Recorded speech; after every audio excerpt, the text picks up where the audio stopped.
profesores. Para mí es un honor el estar con ustedes, darle la más cordial bienvenida a este Congreso Endonorte, que en realidad ha sido un deseo de la Junta Directiva.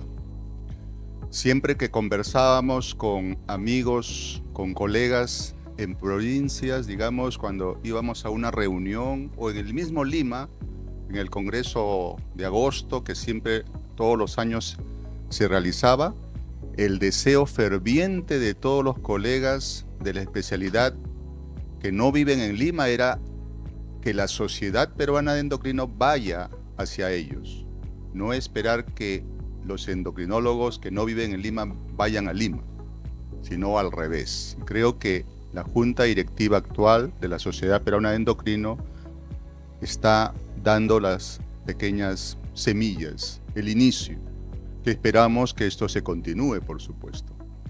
En el mes de abril hicimos el Endosur, en el mes de agosto el Congreso Internacional, el Magno, y ahora el Endonorte, que es un continuum de lo que la filial norte de la Sociedad Peruana de Endocrino lo está realizando. Ya venía realizando estos eventos. El evento anterior en el norte fue en Chiclayo y ahora se decidió en Piura. Mañana definiremos en qué ciudad será el próximo Endonorte. Este espacio es un espacio de encuentro, de camaradería, de ciencia, de fraternidad, que nos convoca una vez más en torno al progreso de la endocrinología en el Perú. Este año nuestra reunión adquiere en realidad un significado muy especial, pues rendimos homenaje al doctor Rolando Calderón Velasco, un gran endocrinólogo, amigo, colega, profesor de muchos de nosotros, que lastimosamente hace unos días ha fallecido. Nos ha dejado el doctor Calderón un legado de entrega, de conocimiento y vocación de servicio. El ejemplo del doctor Calderón permanecerá vivo en cada uno de nosotros y en las generaciones de futuros endocrinólogos. Que este congreso sea, además de un foro académico, sea un tributo a su vida y a su pasión por la endocrinología. Declaro inaugurado el Congreso Endoperú Norte, agradeciendo a todos por su presencia y deseándoles una jornada fructífera de aprendizaje, de intercambio intelectual y confraternidad. Muchas gracias.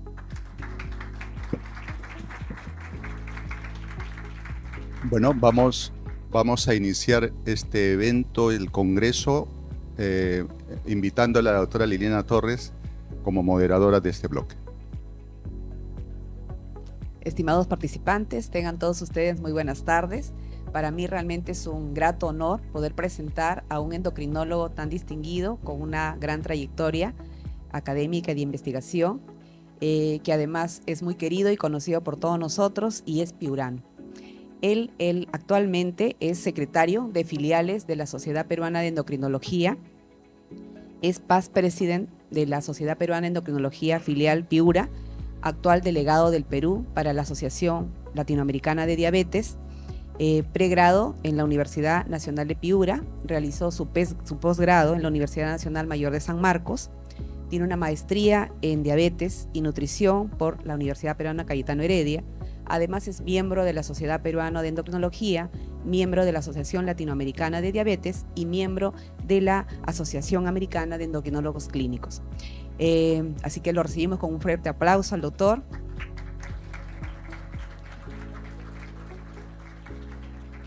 Él esta tarde nos va a departir el tema prevención de la diabetes, por qué y a quién tratar farmacológicamente. Doctor, el escenario es suyo. Antes que acabe esta presentación, 482 personas van a morir de diabetes hoy. 482 muertes que pudieron ser evitadas 100%, porque en diabetes todo es evitable. Es evitable que se queden ciegos, es evitable que entren a diálisis, es evitable que les dé infarto cardíaco, es evitable la demencia, es evitable incluso que se vuelvan diabéticos.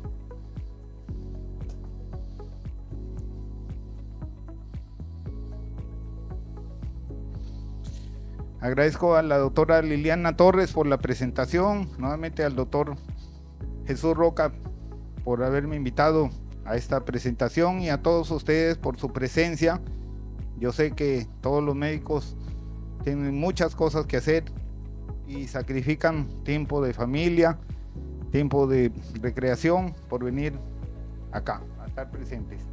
Soy Darío Bardales y vamos a hablar. El Perú es campeón de pan con chicharrón el año 2025, pero también es campeón de esto. Entre el año 1991 y 2021 creció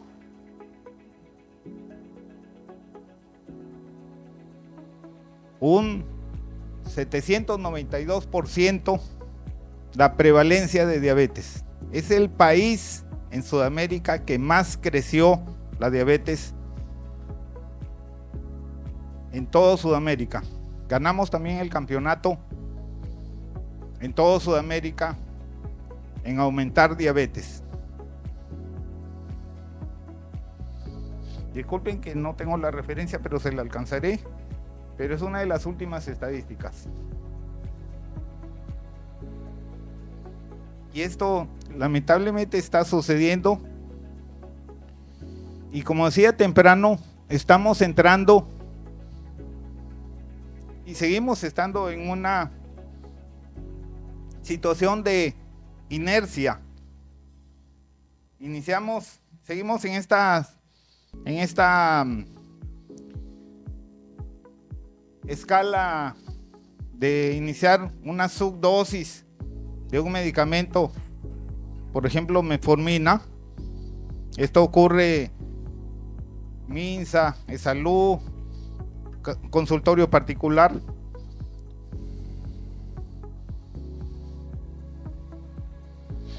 Después de N meses de inercia, recién le aumentamos la dosis de metformina a la dosis máxima. Después de N meses, recién le agregamos el segundo fármaco. Por ejemplo, en Inglaterra, a los 2 años y 4 meses, un país donde la receta es gratis, la metformina es gratis, el glucómetro o el sensor ahora es gratis. Recién a los 2 años, 4 meses le agregamos el segundo fármaco para diabetes. Después de como 7 años que necesitaba insulina, recién le ponemos insulina.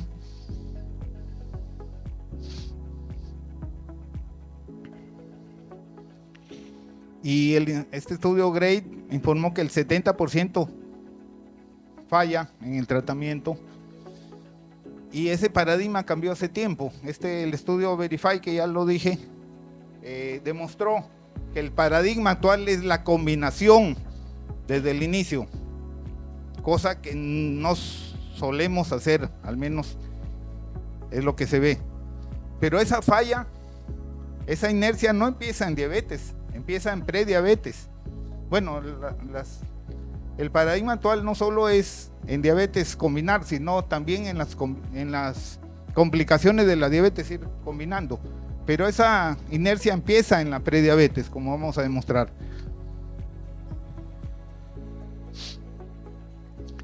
Aquí tenemos las personas que están con diabetes conocida, pero ese es un iceberg, porque hay un grupo de diabetes que no es conocida y hay un grupo de diabetes de personas que están con prediabetes. En Estados Unidos, 8 de cada 10 personas ni siquiera saben que tienen prediabetes. Entonces, hay un tiempo X que puede ser 5, 10, 15 años que perdemos de tiempo, que la persona está cayendo en caída libre su páncreas y no estamos haciendo absolutamente nada. O la pregunta sería, ¿qué cosa estamos haciendo para evitar que esta persona se vuelva diabética? ¿O qué haríamos para evitar que la persona se vuelva diabética?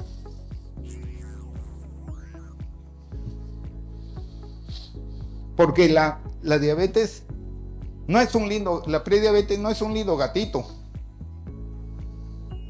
No es un numerito que te digan, ¿sabes qué? ¿Tienes prediabetes? Ah, ya, bueno, tengo prediabetes. No es un lindo gatito. El 10% tiene retinopatía, casi el 10% nefropatía, casi el 15% neuropatía, siendo prediabético. Enfermedad cardiovascular, ni hablar, 30%, 24%, enfermedad arterial periférica, falla cardíaca, enfermedad hepática, metabólica, un buen porcentaje, siendo prediabéticos. Disfunción eréctil, cáncer. Aún si no llegaran a tener diabetes, solo el hecho de tener prediabetes ya les confiere todos esos riesgos. Entonces, en conclusión de esta parte, la diabetes es un desorden progresivo micro y macrovascular de muchos órganos que inicia en la prediabetes. O sea, es un continuum que los expertos se reunieron y dijeron, a partir de aquí eres prediabético y a partir de aquí eres diabético, pero no es que son dos cosas diferentes, es un continuum. Estamos pacientes, tenemos que a los individuos de alto riesgo tratar. Si somos epidemiólogos, hagamos acciones epidemiológicas, y si somos políticos, hagamos acciones políticas. Si somos médicos, hagamos acciones de médicos. Entonces, ¿qué intervenciones científicas médicas existen? Existen intervenciones de cambio de estilo de vida. Esto nunca funciona. Cambio de estilo de vida. Estas son las intervenciones que se han estudiado en estudios randomizados doble ciego. Intervenciones farmacológicas, intervenciones de fármacos para obesidad y uno de los pocos estudios randomizados doble ciego controlados que ha comparado estilo de vida con una droga para controlar prediabetes, para prevenir, es el estudio de EPP, que salió publicado en 2002, pero ya tiene un seguimiento de varias décadas. Este estudio de EPP demostró, cuando salió el año 2002, que la dieta y el ejercicio disminuía un 58% el riesgo de volverse diabético y un 31% aquellas personas que usaban metformina. O sea, demostró, bueno, ¿cuáles fueron las características de este estudio? Objetivos definidos de peso, de dieta, de ejercicio, entrenadores personales de estilo de vida, contacto frecuente con el paciente, ejercicio supervisado 2 veces por semana, por todo el ensayo, un plan de estudios intenso, continuo, flexible, con clases adicionales, campañas de motivación, botón de reinicio, caja de herramientas, herramientas de adherencia, 16 lecciones y luego semanalmente y luego mensualmente. Individualización para todas las etnias, una red nacional y local de apoyo clínico y retroalimentación. O sea, era un estudio recontra individualizado para cada paciente.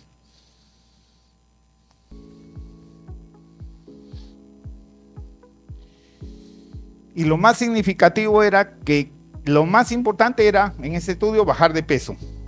Ese era lo que prevenía diabetes, bajar de peso. Y otra cosa importante era que el paciente asista a las clases educativas.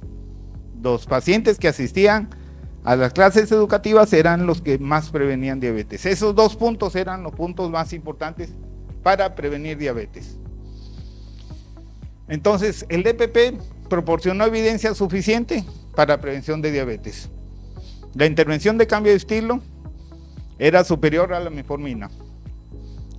El logro de metas del programa depende de la intensidad y duración de la participación en el programa. Claramente, el siguiente paso era implementar estas estrategias en el mundo real, porque una cosa es estar en un estudio donde te pagan hasta el pasaje, y otra cosa eso es implementarlo en la vida real, que todos los que hemos participado en un estudio sabemos cómo es un estudio,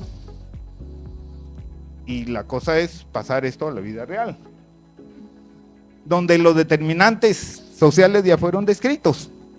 Los determinantes de la salud no dependen solamente de variables de laboratorio, dependen de variables socioeconómicas, culturales, condicionantes sociales, influencias de la comunidad, factores individuales, edad, sexo, factores hereditarios, etcétera, etcétera.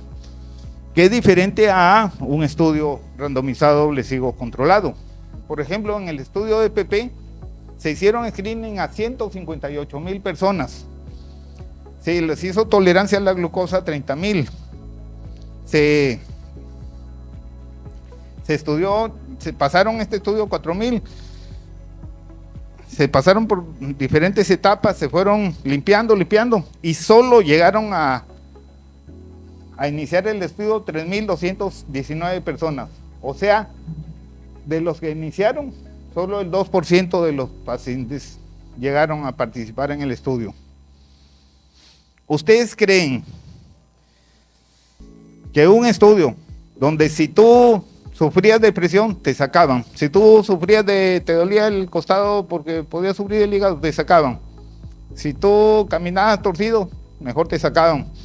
Si tú, por lo que sea, mejor te sacaban por las dudas. Era un estudio para que salga bien, ¿no? En este estudio podría tener algún sesgo. Un reclutamiento tan altamente seleccionado, ¿podría tener algún sesgo? Bueno, los estudios randomizados son para ver si algo puede funcionar, pero los estudios de vida real son para ver si algo realmente funciona. Porque los estudios de vida real ven otras cosas, otras variables que los estudios randomizados no ven. Entonces, con estos fabulosos resultados, los institutos nacionales de salud de Estados Unidos comenzaron a aplicar el DPP en diferentes programas de salud de diferentes zonas de Estados Unidos. Y comenzaron a reportar problemas. Los reportes de pérdida de peso eran inferiores a lo que reportaba el DPP. La mayoría de los que asistían a los programas, 70% mujeres. Los varones no les gustaba ir, o no querían, o no podían. Quizá estaban trabajando, quizá era machismo, no se sabe por qué, pero la mayoría eran mujeres. La deserción era 58-87% por año. Esa es vida real. Los que tenían depresión no bajaban de peso tanto como sí lo hacían los del DPP. No hacían tanta actividad física. Los que tenían bajos recursos no bajaban tanto de peso como en el DPP. Los que no participaban con su pareja o con un amigo tampoco bajaban tanto de peso. Eso es vida real. Eso es lo que pasa en la vida real. Más participaban, como ya dije, los varones que las mujeres, etcétera, etcétera, etcétera. No hacían tanto ejercicio como en el DPP, porque en el DPP sí tenían estímulo para hacerlo. Entonces, eso demostró, como dice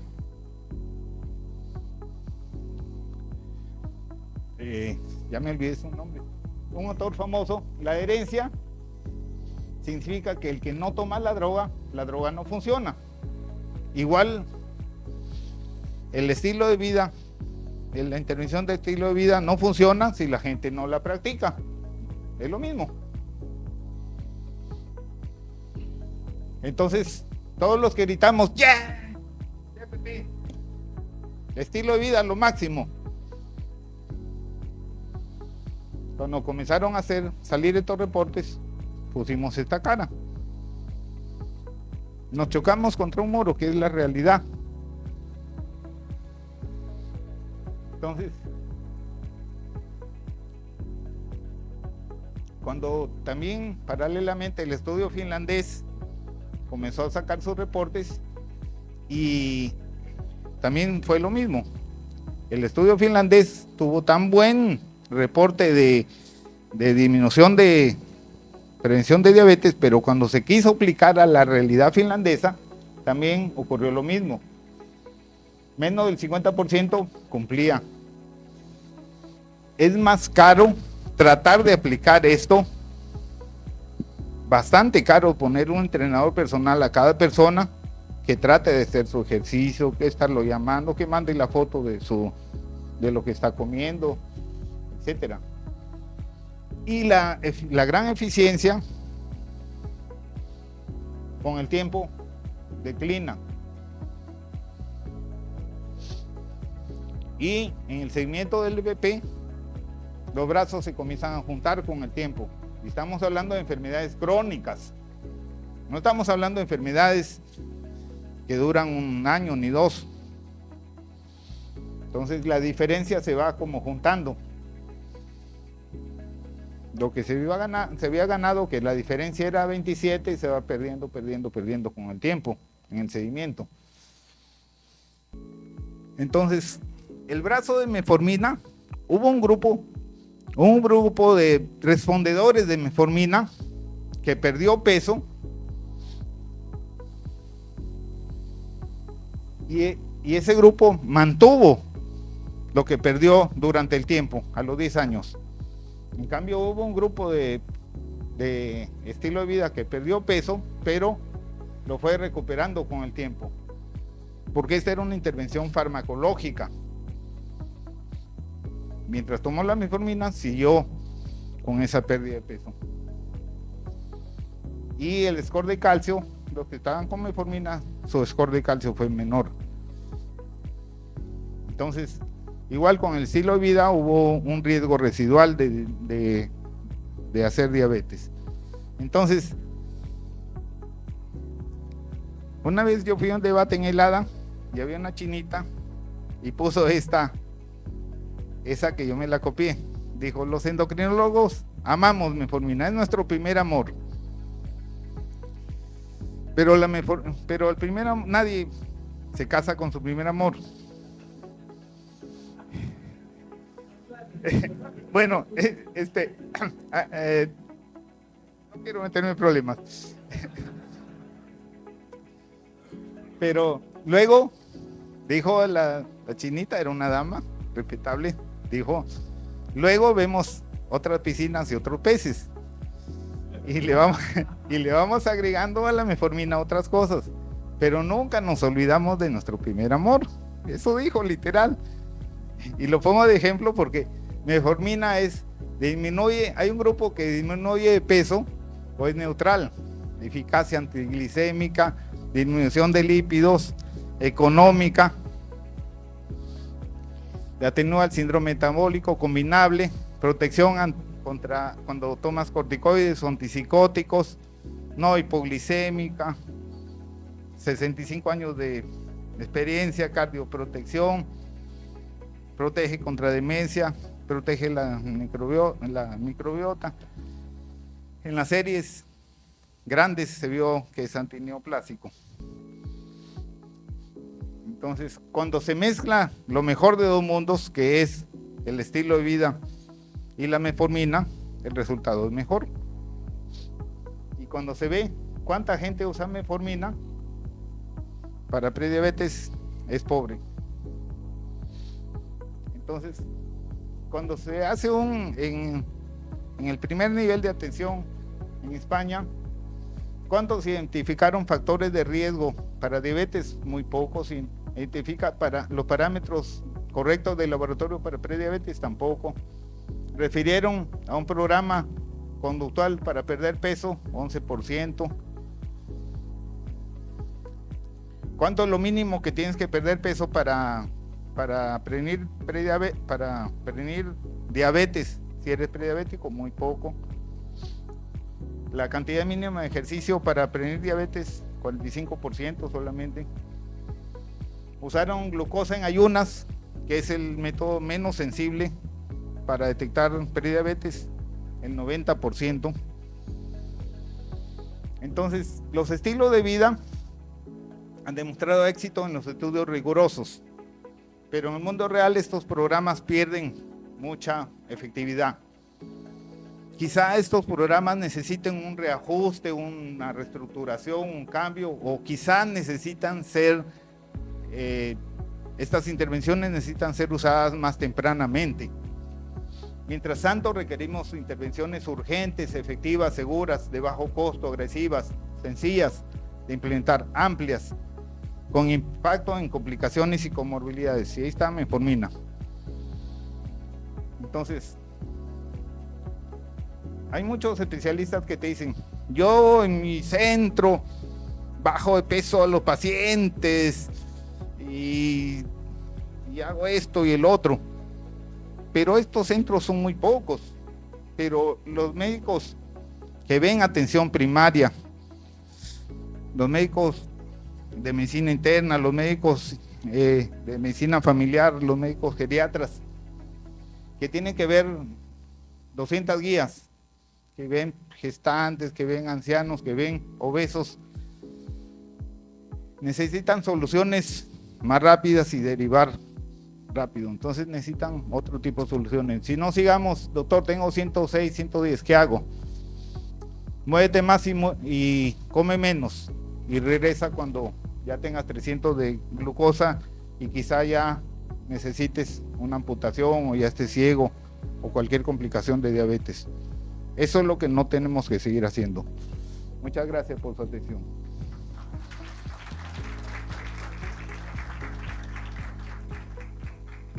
Agradecemos al doctor Darío Bardales por su excelente presentación. Dejamos al auditorio para ver si hace las preguntas correspondientes, alguna duda, alguna inquietud. A ver, doctor.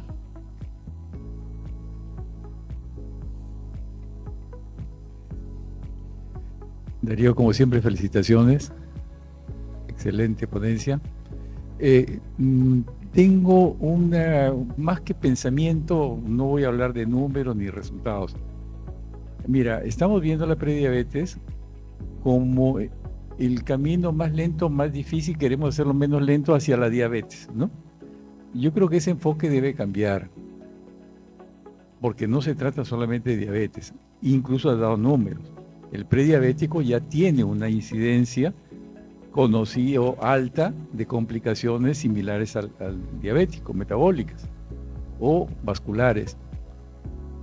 Entonces, el enfoque de la prediabetes, del estudio de PPP, todo y muchos de ellos, todos van hacia que, como antes, que son gordocéntricos, pesocéntricos, como quiera llamarlo, como eran los glucocéntricos. Yo creo que debe cambiar esa visión, ¿no? Y es más, probablemente ni siquiera son adipocéntricos, porque pocos miden la verdad la grasa real, ¿no? O sea, prácticamente nos vamos por parámetros bien generales. Entonces, como alguna vez, conocen ustedes, he tenido la inquietud, siempre la curiosidad, yo creo que podemos hacer un paralelo, o se debería hacer un paralelo, en fenotip, que ya se está haciendo, fenotipar la prediabetes. Fenotiparlo porque no todos van a tener los mismos desenlaces, no todos van a ir a la misma velocidad a la diabetes, ni a las complicaciones. Y cada cual va a tener su camino de solución, probablemente de acuerdo a los mecanismos que en él fallan más. Y esos mecanismos hay que tratar de que sean identificables con medios relativamente clínicos y fáciles de manejar. Y aprovechando la presencia de Frank Espinosa, o que es experto en estas cosas, yo creo que una de las herramientas que podríamos tener, de repente no sé en qué diseño, podría ser la monitorización y ver la hemoglobina media, la hemoglobina 1C media, las excursiones hacia arriba, hacia abajo, ¿no? Individualizar eso y caracterizar ese sujeto, y probablemente va a ayudar, ¿no? Su perfil de manejo de azúcar e insulina va a ayudar probablemente a adquirir un fenotipo. Bueno, era una opinión, no sé qué puedes pensar de ello.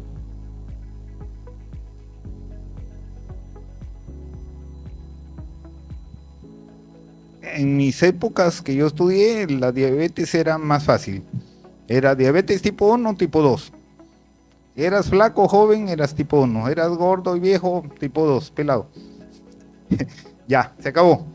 Insulina y orales. Llevan 2 nomás, orales y insulina.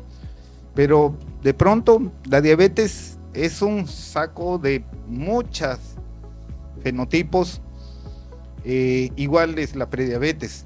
Es un saco de varios fenotipos que todavía no están bien identificados. Hoy hemos estado conversando largamente con Fran sobre la sarcopenia, por ejemplo, que es un paradigma que no se estaba hablando anteriormente.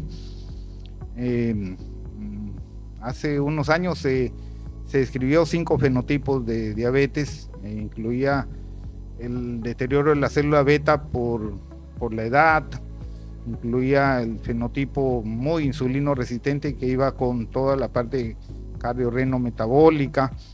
Había el otro fenotipo más parecido al diabético tipo 1, etcétera. Entonces, y esos tienen todo su origen en prediabéticos. Entonces, si tuviéramos una forma de identificar, y hay prediabéticos que van a ser toda su vida prediabéticos, y hay un grupo que regresiona. O sea, estamos hablando de un grupo muy heterogéneo. Ojalá logremos dilucidar eso para poder, pero un poco el sentido de esta charla es que estamos llegando un poco tarde siempre, ¿no? Un llamado a la acción de hacer algo para no esperar que ya estén complicados o ya estén en diabetes con complicaciones, sino actuar un poco antes.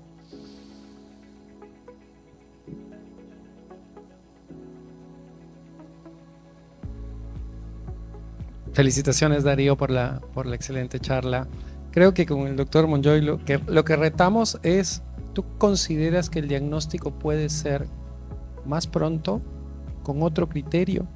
Porque, por ejemplo, si te pongo un monitoreo continuo y yo veo que tu tiempo en rango estrecho, 70-140, no supera el 95%, yo sé que en los próximos 5 años tú tienes 70% de riesgo de desarrollarme, o al menos la postprandial se va a alterar. O tal vez me digas, otro criterio es que te haga una curva de tolerancia y la hiperglicemia intermedia mayor a 155, o tal vez el FINRIS peruano que se adaptó con el doctor Llovera lo tengamos que aplicar no en 40 años, sino en 30 años. ¿No te parece que llegamos tarde en esta prediabetes que ya sabemos que tiene complicaciones, ya que tú nos llamas a la acción? ¿Cuál es tu punto de vista? Yo pienso que me voy por el primero porque el monitor continuo nos va a dar datos más seguros. Yo me quedé sorprendido cuando diste una charla donde en personas que no eran diabéticas encontrábamos hallazgos entre comillas inexplicables de glucosas postprandiales que no tendrían por qué estar, que en otras personas no las encontrábamos, en obesos, en personas con antecedentes, etcétera, que quizás son hallazgos muy tempranos que nos van a predecir, y son hallazgos objetivos.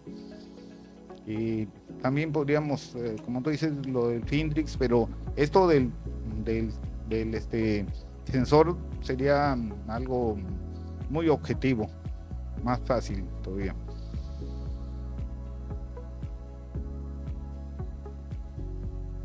Felicitaciones, Darío.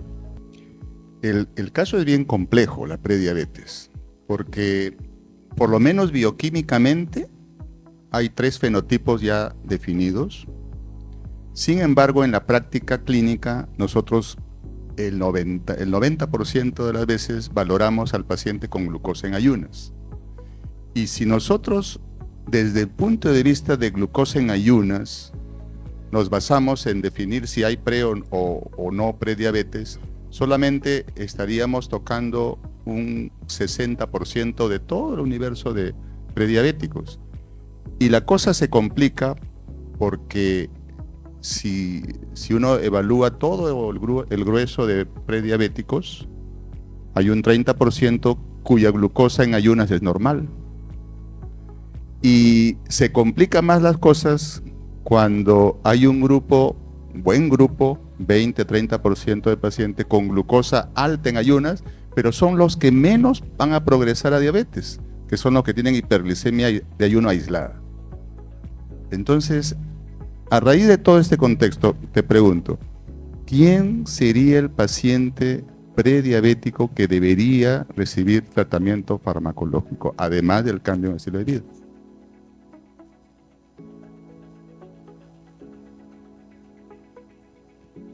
Cada prueba de las que tenemos disponible representa lamentablemente una fisiopatología diferente, como usted está diciendo, lo cual hace más complejo todo esto.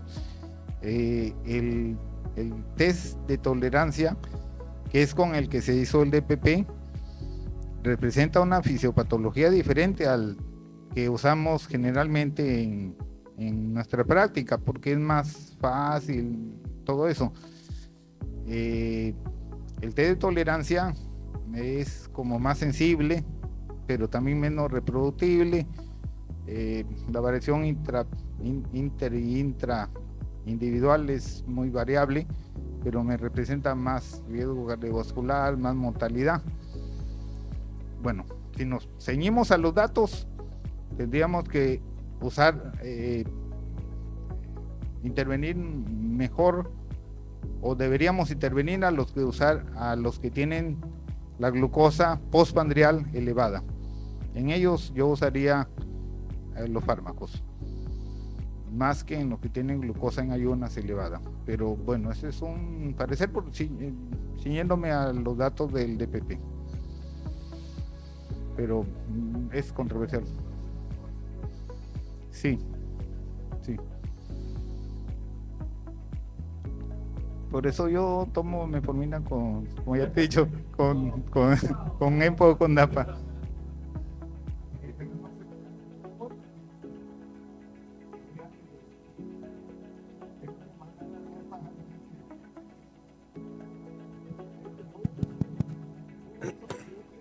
Doctor Darío, para agradecerle por la ponencia.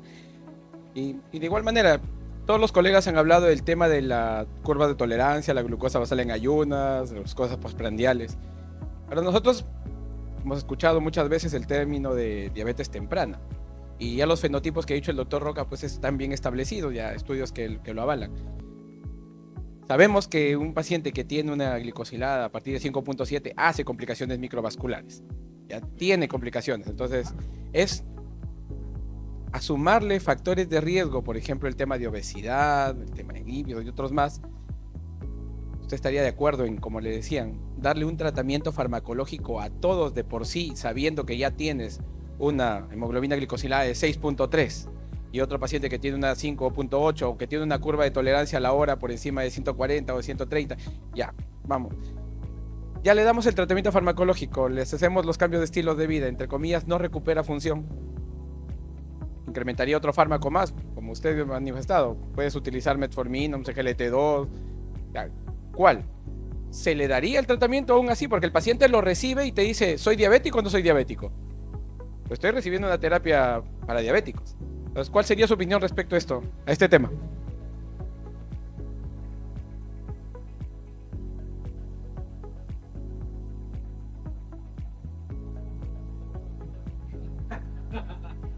Pasamos al curso de filosofía endocrinológica. Yo le juro que sí le daría. Y como usted dice, se llama diabetes temprana, incipiente, como quiera llamarla. hay que poner una balanza costo-beneficio. ¿Qué pierde el paciente y qué gana? Pierde bolsillo, pero el costo de la diabetes no es el dinero, porque eso lo paga Visa. El costo son las complicaciones. Yo le agregaría, si tiene money, un ISGLT2. GLP-1 no le agregaría por ahora por el costo. Cuando bajen, que ya viene la competencia y de aquí a un tiempo van a bajar, también podría agregarle un agonista GLP-1. Cuando vino Fran hace 1 año o 2 años, creo, me puso el sensor y en la misma cena que imitó el laboratorio que lo trajo, me salió 170 a la hora. Y el ADA ya había dicho que 155 a la hora ya era prediabetes. Claro que eso es con cargo a repetirlo otra vez. Y bueno, después me salió un montón de pico de más de 150. Ahí. Y yo tengo un hermano que es mi hermano mayor. No estoy llorando, es la granda. Mi hermano mayor que es diabético. O sea, el que sigue en esa cadena soy yo. Y flaco no estoy. Pero yo veo debut, morir, nacer, crecer y morir con diabetes todos los días. Yo vivo de eso. O sea, a mí no me la han contado. Yo corto piernas todos los días. Yo veo ceguera. Veo todas las complicaciones habidas y por haber. Diálisis. Entonces yo desde ese momento estoy tomando todas las muestras que me dan de inhibidores SGLT2 con metformina. Mi glicosilada siempre había salido hasta 5.6, porque en el ADA cuando vas te hacen la glicosilada y siempre nunca me ha pasado 5, ahora es 5.2. Pero, o sea, ¿qué pierdo tomando metformina y SGLT2? No pierdo nada. O sea, ¿qué me va a pasar? No, eso no produce ningún daño. Pero sí, llámalo como quieras, prediabetes, diabetes incipiente, o sea, conato de diabetes. Pero eso me va a mantener lejos de esa enfermedad, por lo menos por un tiempo. Sí, doctor. La última presentación. La última, no quiero perder la oportunidad de que estoy viendo a Fran muy cerca y con las experiencias que tiene. Fran, hay otra cosa aparte del camino a la diabetes, que es que no todos hacen las complicaciones de forma similar. Y probablemente un indicador por allí que pudiera ser es la facilidad con que tú haces hemoglobinas glicosiladas o glicosilas, ¿no? Las proteínas. En tu experiencia con sujetos normales de características similares, el GMI, la hemoglobina glicosilada estimada, ¿no? En esos cortos tiempos de observación, ¿encuentras que se modifica y que hay diferencias entre sujetos que tengan prácticamente casi el mismo perfil? O sea, que te puede servir incluso como predictor de que tú glicosilas con más facilidad.